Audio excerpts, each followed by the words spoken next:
एक गांव में एक पंतरू कौवा रहता था।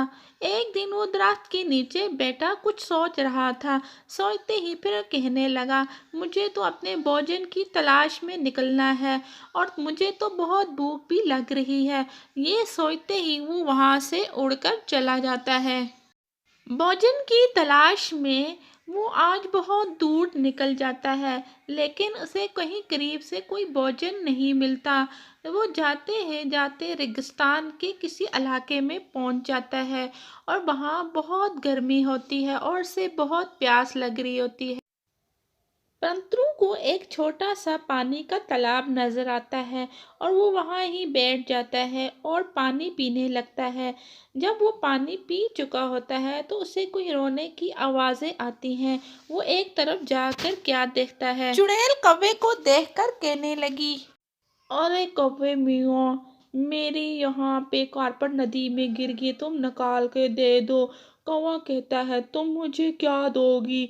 वो कहती है, मैं तुम्हें भोजन दूंगी। कौवा नहीं मानता इस बात पे। वो कहता है, मुझे कुछ ऐसी चीज दो जो जंगल में राज कर सकूं। चुड़ैल उसको कुछ जामुन के दाने देती और कहती है, अगर तुम इसे खाओगे तो पत्थर बन जाओगे, अगर तुम किसी दूसरों को खिलाओगे वो तुम्हारे हुक्म मानेंगे और तुम जैसा कहोगे वो वैसा करेंगे। ये कहकर चुड़ैल वहां से उड़ जाती है। पंतु कौवा आज बहुत खुश था और वो खुशी खुशी अपने घर आता है और कहता है, मुझे ये दाने किसको खिलाने चाहिए। फिर वो जंगल की तरफ निकल जाता है। जंगल में एक टोनी चिड़िया के घर के पास जाता है और उसे वहाँ टोनी चिड़िया मिल ही जाती है और टोनी से कहता है, टोनी, मैं तुम्हारे लिए बहुत अच्छे जामुन लेके आया हूँ, तुम खाओगी तो तुम्हें बहुत मज़ा आना है। टोनी चिड़िया उस जामुन को खा लेती है। खाते ही उसे सब कुछ भूल जाती है और वो कहती है, अरे बादशाह सलामत, मेरे लिए क्या हुक्म है? टोनी चिड़िया को बोलता है, मेरे लिए आज जंगल से भोजन तुम लाओगी। टोनी चिड़िया कबूतर के पास जाती है, वो कहती है, ये भोजन मैं लेके जाऊंगी, मुझे बादशाह कौवे ने कहा है। कबूतर बड़ा हैरान होता है और कहता है, ये कब से बादशाह बन गया? और इस तरह टोनी चिड़िया उसका भोजन उससे छीन के ले आती है और कौवे को आग लाकर दे देती है। कोई हुक्म मेरे मालिक। ये सुनकर कौवा बहुत खुश होता है। दिन कौवा एक दूसरी पिंकी चिड़िया के घर जाता है और उसे भी वही जामुन खिलाता है और वो पिंकी चिड़िया भी उसके हुक्म की पैरवी करने लगती है और उसकी हर बात सुनने लगती है और उसे भी अच्छा सा भोजन लाकर देती है। पंतरू कौवा पिंकी से कहता है, आज तुमने तोते के घर से सारा भोजन उठा लाना है।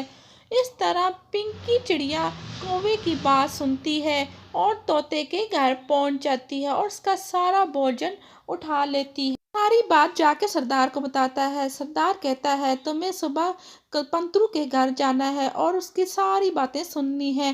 तोता सुबह ऐसा ही करता है, वो पंतरू के घर जाता है और कौवे और पंतरू की पत्नी की सारी बातें सुन लेता है और वहाँ से वो एक जामुन को उठा कर ले आता है और वो आके सरदार को दे देता है। अगले दिन कौवा सरदार को अपना निशाना बनाना चाहता था, लेकिन सरदार भी चालाक था। सरदार कहता है, पंतरू, मैं तुम्हारे लिए जामुन लेके आया, तुम जामुन खा लो। कौवा ये सुनकर खुश हो जाता है, कहता है, मैं तो अपना जामुन खा नहीं सकता क्योंकि मैं पत्थर बन जाऊंगा। इसलिए वो सरदार का जामुन खा लेता है और वो इसी टाइम उसको चक्कर आने लगते हैं और वो वहाँ पे ही पत्थर बन जाता है।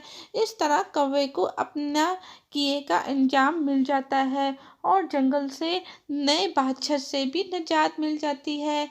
तो हमारे चैनल पे अच्छी अच्छी वीडियो देखने के लिए हमारे चैनल को सब्सक्राइब कीजिए और बेल आइकॉन को प्रेस करना मत भूलिए।